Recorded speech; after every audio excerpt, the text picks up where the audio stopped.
petite, nous n'avions aucune commodité pour se laver. Les jours où il faisait beau, l'été, mon père mettait de l'eau à chauffer au soleil et hop, on trempouillait là-dedans. Les autres jours, nous nous mettions au lavabo avec un paravent derrière que mon père avait fabriqué et on faisait sa petite toilette. Mon père s'éloignait discrètement parce que j'ai une fille unique, alors nous étions deux femmes, donc l'une passait après l'autre, on faisait chauffer de l'eau et on mettait tout ça et on se lavait bien quand même. On ne puait pas.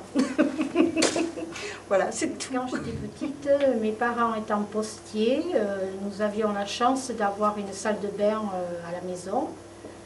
Donc nous avions la possibilité de nous laver, disons, tous les jours, si c'était possible. Moi je n'aimais pas trop ça, il faut dire. Si je pouvais y échapper, ben, je le faisais. Par contre, quand je partais en vacances chez mes grands-parents paternels, surtout, ils habitaient à la campagne et ils n'avaient pas les commodités. Donc nous nous lavions à l'évier de la cuisine. Ou alors dans une bassine. On prenait l'eau à l'évier et on se lavait dans la bassine.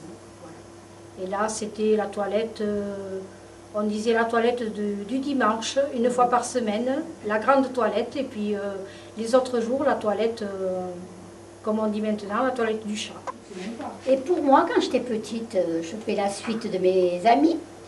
Il n'y avait pas d'eau courante, on allait chercher l'eau au ruisseau, donc on faisait chauffer de l'eau et on se lavait la tête au savon de Marseille, 3 fois dans l'année à peu près. Et à l'époque, tout le monde avait des cheveux très longs. Imaginez un petit peu le travail que ça donnait. En particulier pour démêler tous ces cheveux, malgré qu'on avait passé on rinçait la dernière eau, il y avait du vinaigre dedans, ce qui faisait briller les cheveux, qui soi-disant démêlait un tout petit peu les cheveux. Et c'était une corvée de se faire démêler les cheveux longs. Je vous parlais un petit peu de la toilette au Maroc. Au Maroc, nous n'avions pas d'eau courante non plus, au départ. Pas d'eau courante et nous allions, chacun son tour, chercher de l'eau au puits avec la corde, le seau d'eau, la poulie et on allait chercher, on tirait désespérément. Après, il y a une amélioration quand même, on a mis un moteur et ils ont construit un bassin. Donc on pouvait aller plonger, nager dans ce bassin. Mais l'eau, il fallait la ramener à la maison, la mettre dans des bassines. Ma tante, elle mettait les bassines en métal, en fer, je sais pas. Elle les mettait au soleil, quand nous avions beaucoup de soleil, la température était déjà agréable, elle pouvait nous tremper les uns derrière les autres. Et voilà. On se lavait la tête, oui, au savon de Marseille, la même chose.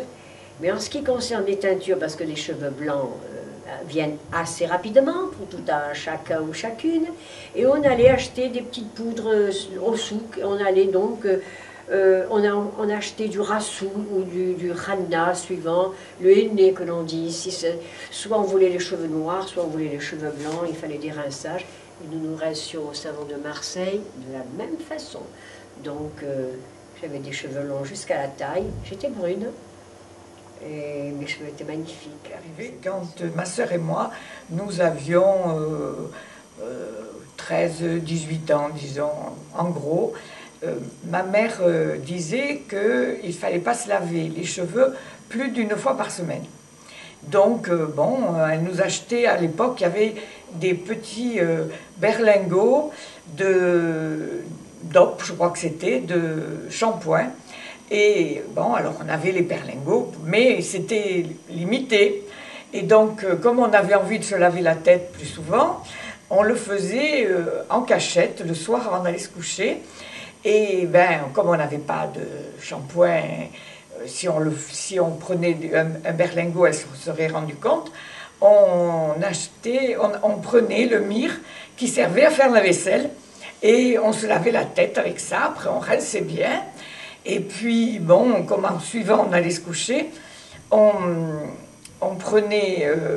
mettait une serviette de toilette sur notre traversin pour pas mouiller quand même trop. Et puis, Le lendemain matin, bien sûr, on était sèche. Et on faisait ça les 3/4 de l'année, sauf en hiver quand il faisait très froid. Il y avait aussi, pour se faire la toilette, des tables de toilette, je l'ai vu chez mes grands-parents, dont le dessus était en marbre, et posé sur cette table de toilette une cuvette en faïence ou en porcelaine avec le broc assorti. C'était d'ailleurs très joli, souvent avec des guirlandes fleuries.